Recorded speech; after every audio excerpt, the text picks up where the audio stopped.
Surah 73, the Mantled One. In the name of God, the Compassionate, the Merciful.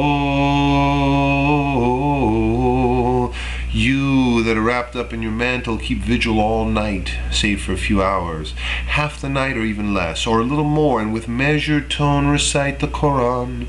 For we are about to address to you words of surpassing gravity. It is in the watches of the night that impressions are strongest and words most eloquent. In the daytime you are hard-pressed with the affairs of this world. Remember the name of your Lord and dedicate yourself to Him utterly. He is the Lord of the East and of the West. There is no God but Him. Accept Him for your protector. Bear patiently with what they say and leave their company without recrimination. Leave to me those that deny the truth, those that enjoy the comforts of this life. Bear with them yet a little while.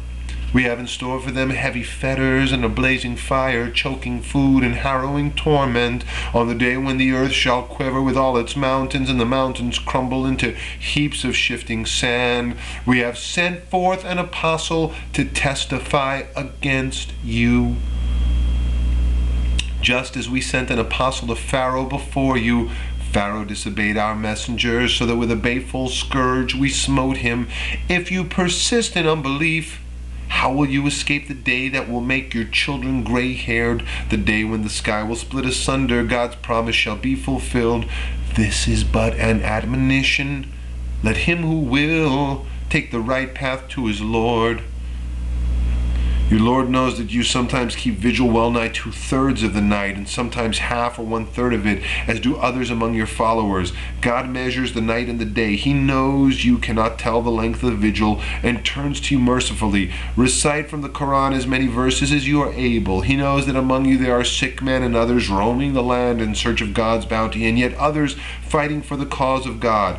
Recite from it then as many verses as you are able. Attend to your prayers, render the alms levy, and give God a generous loan. Whatever good you do, you shall surely find it with God, ennobled and richly rewarded by Him. Implore God to forgive you. God is forgiving and merciful. Surah 74, the Cloaked One. In the name of God, the Compassionate, the Merciful.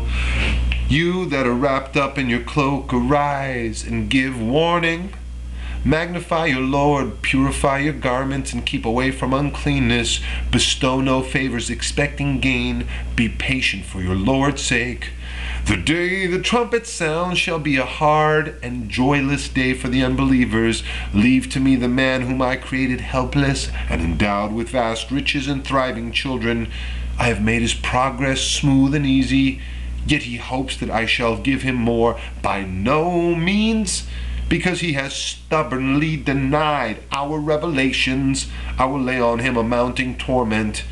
He pondered and he schemed. Confound him how he schemed. Again, confound him how he schemed. He looked around him, frowning and scowling. Then he turned away in scornful pride and said, "This is but sorcery counterfeited, the utterance of a mere mortal.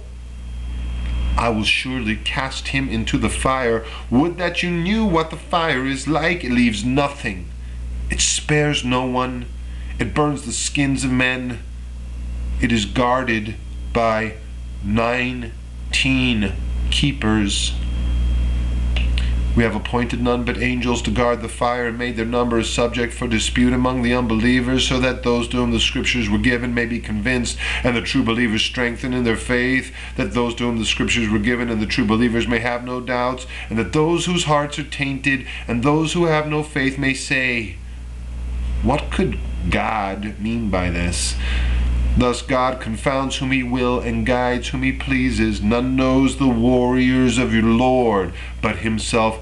This is no more than an admonition to mankind. No, by the noon, by the departing night and the coming dawn, it is a dire scourge, a warning to mankind, alike to those of you that would march on and those that would remain behind.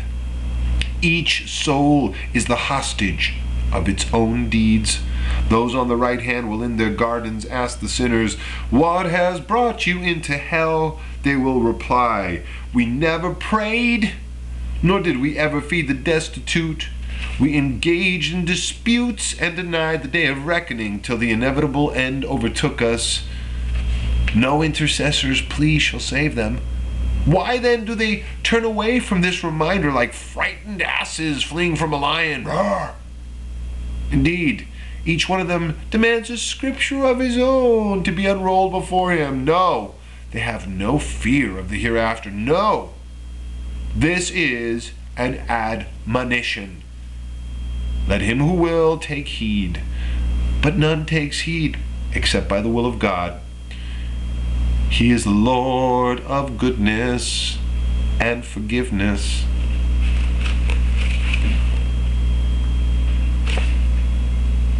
Surah 75, the resurrection. In the name of God, the compassionate, the merciful, I swear by the day of resurrection and by the self-reproaching soul. Does man think we shall never put his bones together again? Indeed, we can remold his very fingers. Yet man would ever deny what is to come. When will this be? He asks. This day of resurrection. But when the sight of mortals is confounded and the moon eclipsed, when sun and moon are brought together, on that day man will ask, whither shall I flee? No, there shall be no refuge. For to your Lord on that day all shall return. Man shall on that day be told of all his deeds from first to last. Indeed, man shall bear witness against himself, plead as he may with his excuses. You need not move your tongue too fast to learn this revelation. We ourselves shall see to its collection and recital. When we read it, follow its words attentively. We shall ourselves explain its meaning. Yet you love this fleeting life and are heedless of the life to come. On that day there shall be joyous faces looking towards their Lord. On that day there shall be mournful faces dreading some great affliction. But when a man's soul is about to leave him and those around him cry, will no one save him? When he knows it is the final parting and the pangs of death assail him, on that day to your Lord he shall be driven. For in this life he neither believed nor prayed. He denied the truth and turning his back went to his kinsfolk elated with pride. Well have you deserved this doom, well have you deserved it. Well have you deserved this doom, too well have you deserved it. Does man think he will be left alone to no purpose? Was he not a drop of ejaculated semen? He became a clot of blood, then God formed and molded him and gave him male and female parts. Has he no power then to raise the dead to life?